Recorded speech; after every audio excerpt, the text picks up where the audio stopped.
Morning. So it's time for an update on my passion fruit vines.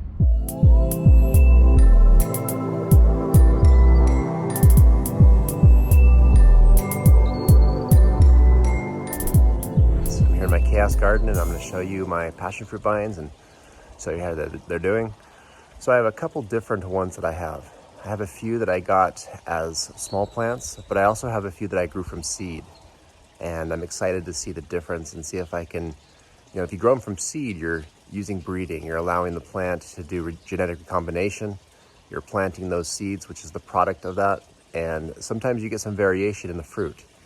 So I have some known varieties, and then I have some unknown varieties. And so if they produce something different and amazing, maybe I'll give it a good name. All right, so this is the first one I want to show off. I bought this one as a small plant, probably like a half-gallon pot. Bought this about 2 months ago, and it was just tiny, just a small little stem, and it didn't really do anything for about a month. And then over the last 2 weeks, it's like tripled its size. It has these two vines. I mean, this thing was tiny. It was like down here, probably, I would say like 6 inches tall. And I got nervous because, no joke, like a month went by and nothing happened. And then I noticed about 2 weeks ago, I had some growth about up to here. And then today I just looked and I have growth all the way up to here. This would be interesting to watch. I've seen videos of, slow motion cameras, or time-lapse cameras, I mean. In case you hear that noise, that's this guy. I want someone to scratch this behind his ears. All right, so anyway, a lot of growth, and these things are just growing incredibly fast. Sometimes I like to guide it up, and you'll notice that I have these cages around these.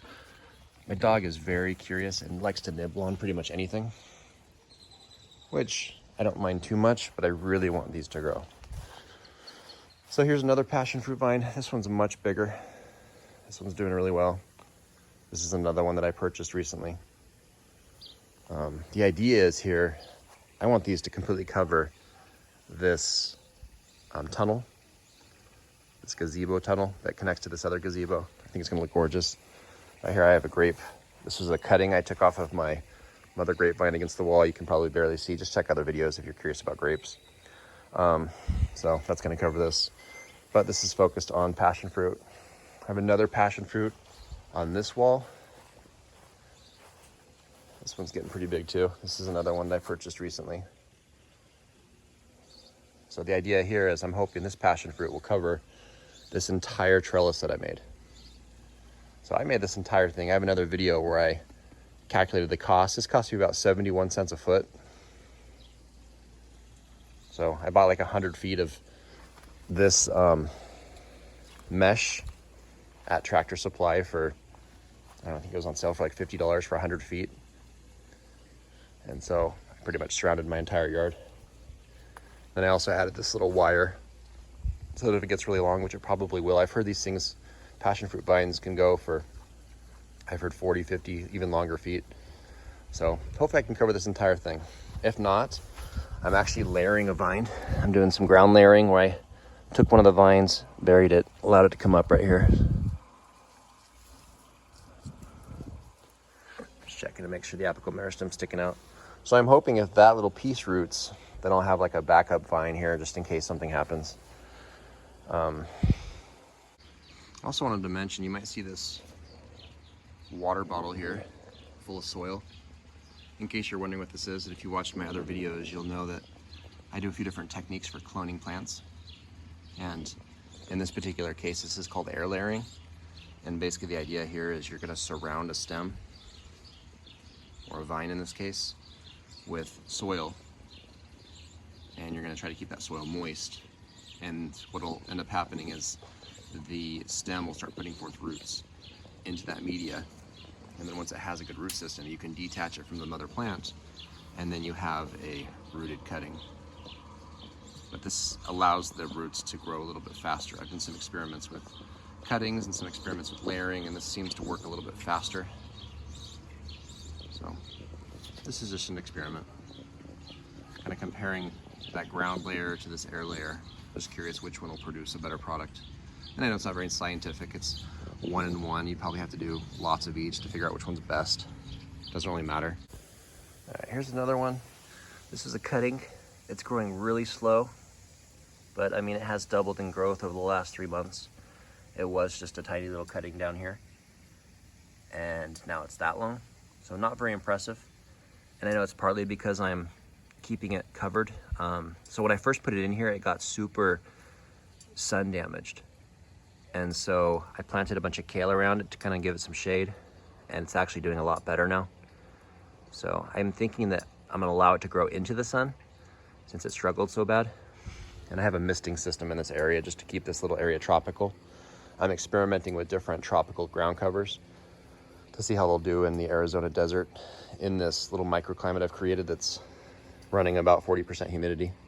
The mist only comes on for like 1 minute every 30 minutes, but it just keeps this area a little cooler.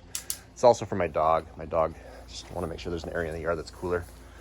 Another little passion fruit cutting right here. This one's, I don't even think this one's grown really. I mean, it's put out these little tiny leaves here, but it hasn't like put forth any shoots. So I'm worried about this one.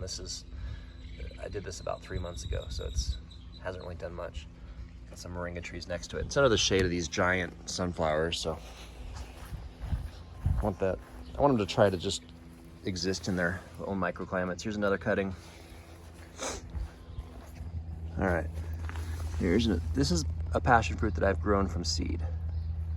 And it's interesting, you grow these things from seed and you notice the leaves are like not lobed. They're just oval leaves. And I looked it up, and a lot of people say that they do this until they get, a foot or two long, and then they'll start putting out those trilobed leaves. But this is basically what it looks like when you grow a passion fruit from seed. So I'm kind of curious how the fruit's gonna turn out. I've heard that sometimes they can cross-pollinate with other passion flowers and you get inedible fruit, and I don't mind. It's just an experiment. Curious if I can get something different. So once again, this one I got from seed. Some purple passion fruits I got at Sprouts, I think it was. Yeah, one of those health food stores. It's the only place I could find passion fruits, and they're expensive too. The fruits are like $3 or $4 each. Just saved a few of the seeds. So that's one of the ones I grew from seed. All right, here's another passion fruit I grew from seed. And then there's one down there I also grew from seed. This one has the trilobed leaves already, so that's a good sign. It hasn't been growing super fast, but it's been growing decently fast for something I grew from seed. It's probably about 1.5 feet tall. But this is a spot that gets probably about 4 or 5 hours of direct sunlight. It's in the front yard, and there's a wall blocking it on this corner, but after about, I don't know, maybe 1 in the afternoon, it has sun until sunset. So probably a little more than I said, maybe 6 hours, I don't know. Anyway, grown from seed. We'll see how the fruit is. And right now I have a few placeholders on this trellis. This is just a morning glory. All right, so I wanted to show off one failure. So I scattered some passion fruit seeds. Well, I shouldn't say failure, because I scattered probably like 10 or 15 passion fruit seeds, and most of them didn't even sprout. But this one did.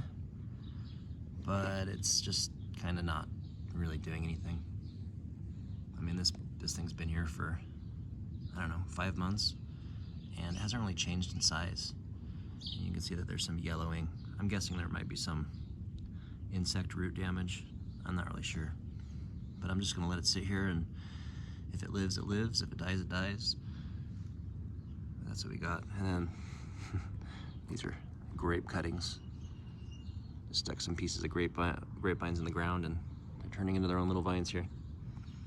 So I'm a bit of a chaos gardener, which means I just randomly just plant stuff and let things fight for survival, and then let natural selection choose what's gonna grow in my yard. It's beautiful to see what nature decides.